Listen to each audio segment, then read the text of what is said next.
Hello, everybody. This is Hank, and welcome back to another Two Birds and a Third short discussion.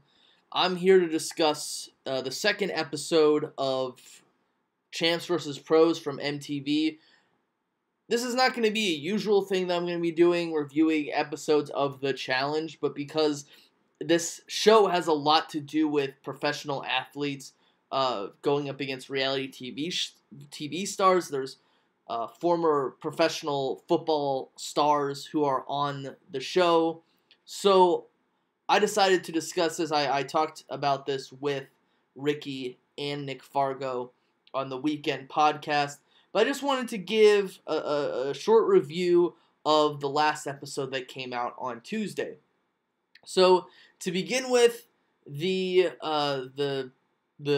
competitors, the champs and the pros, they decide to play a game of flag football where Shawne Merriman, who used to play football for the San Diego Chargers, and then Cameron Wimbley, who played for the Tennessee Titans, I believe, they go up against each other. They pick their teams.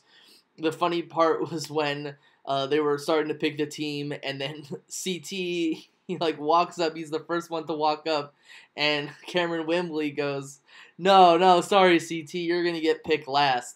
But they're playing flag football, and at one point in time, Lolo Jones, who happens to be an Olympic hurdler and bobsledder, her charity is Hurdles for Hopes.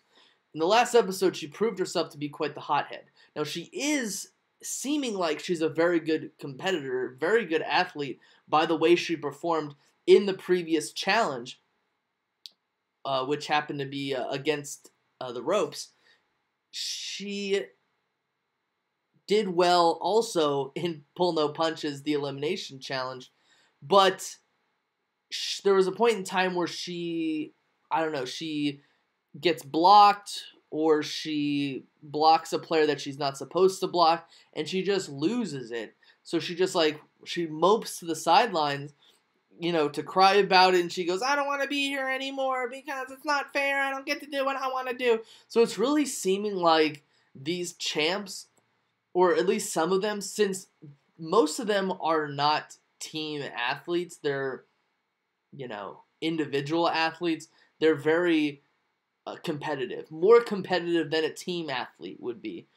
And it seems to be the real difference between these champs and these pros. She just loses it on the sidelines, and Johnny Bananas starts talking to her. Johnny Bananas, 6-time challenge champ, 8-time final mission attendee, and obviously is on the show every single year except 2 since 2006, since he started on the show. But he just sits down and talks to her, which he's done in the last show, just to kind of be like, yo, we do these challenges, but they're for fun. And especially this one, because it has to do with a charity. You're building up money for yourself in a charity. So after the game's over, they go back to the loft, and CM Punk and Shawne Merriman, of course, Shawne Merriman, former professional football linebacker, and CM Punk, who was in WWE and UFC, they had a beef in the past, back in the late, 2007 to 2010, something like that. They had some kind of beef on Twitter, which had to do with Shawne Merriman walking by women in some Central American country. They were both at the pool at the same time. They both beefed with each other. And, it was just one of those things where they were just sitting there joking around. It was really good to see two people who had controversy amongst each other, and they were able to, hash it out and talk it out. It was real manly of them, especially when you look at a guy like Shawne Merriman, who punched Tito Tequila right in the face. But the thing is that after that, they go to the challenge, or the mission, whatever you're going to call it. And that mission was a second challenge or mission called Tailgate Barbecue, which was a challenge or mission in the show Free Agents, where they had to roll themselves up in cellophane and then roll in ketchup, mustard, and then they had to go into a proverbial bun.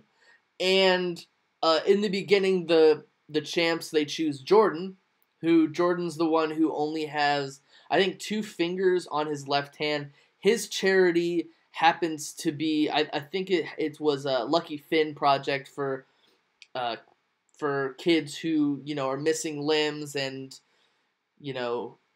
something along the lines of, you can do whatever a person with a hand or with limbs can do. And then CM Punk makes himself the team captain for the pros team, and his charity is Paws Chicago. Happens to be something to do with puppies.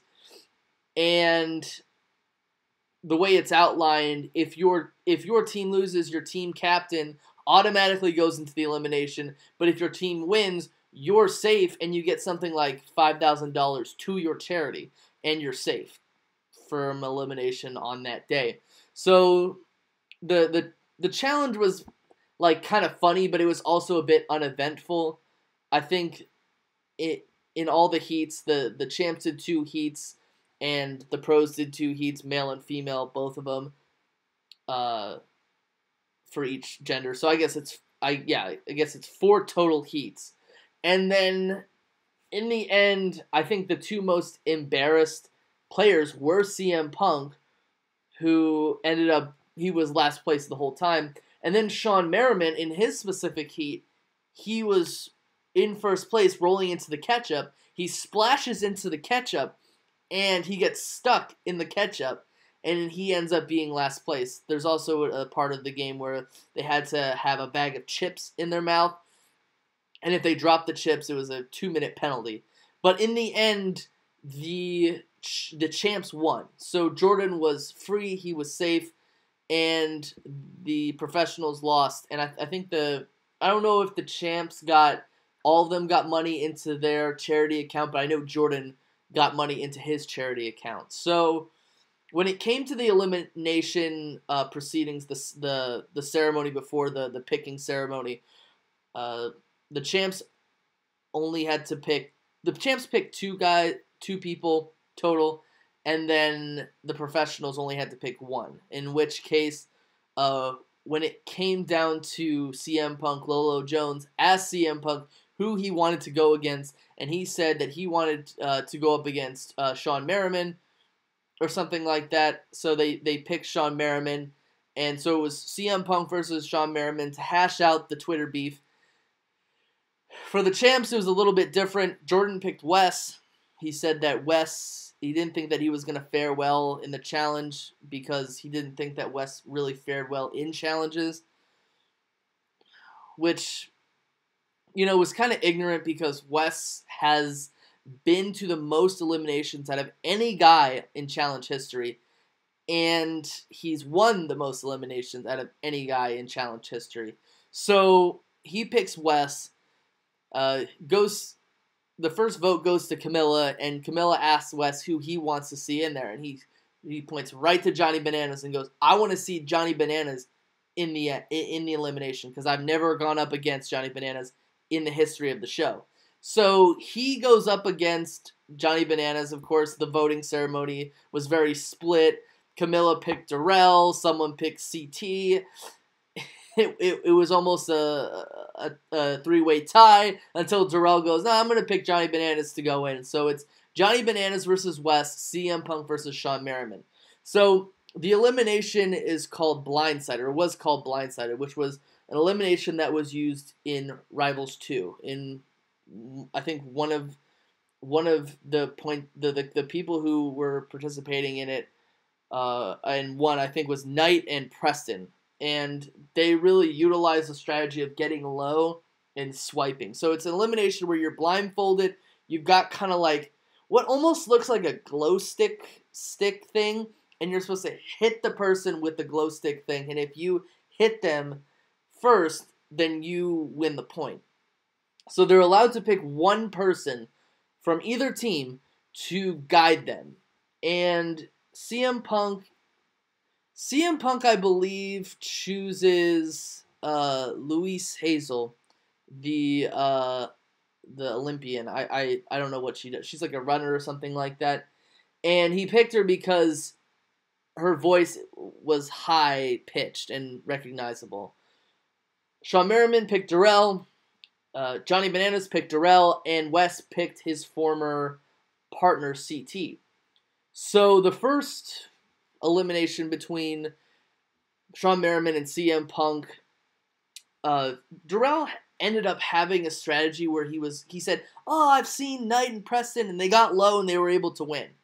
But the guys he was directing never actually got low. CM Punk beats Shawn Merriman because he was able to get low.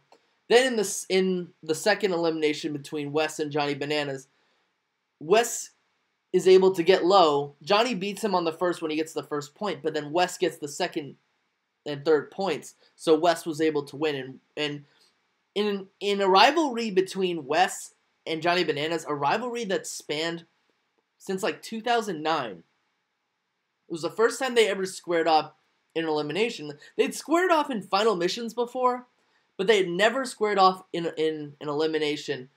And before the elimination ever started, Johnny Bananas was like, if it's a physical thing, I'm going to beat Wes. To me, honestly, I think that in a physical challenge, Johnny beats Wes, because I think Johnny is stronger than Wes. Wes doesn't look as strong anymore. He kind of has the dough face like I do. But Wes is able to beat Johnny Bananas because he not only had the better director, coach, the person directing him, but he also had a better strategy. So Wes is able to win. Johnny Bananas is absolutely speechless, and the funniest thing is, like, Wes is like, oh, he's speechless for the first time ever. But they congratulated themselves. They went both directions, and that was the end of the episode. So it was a pretty good episode. I've actually seen this as being a very entertaining season. I didn't actually think that this was going to be an entertaining spin-off, but it was. So that's all I have. That's all I have for this short discussion. I hope to see you guys tonight when we film the podcast later on.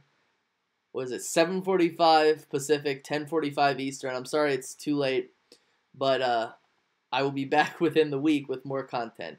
Peace.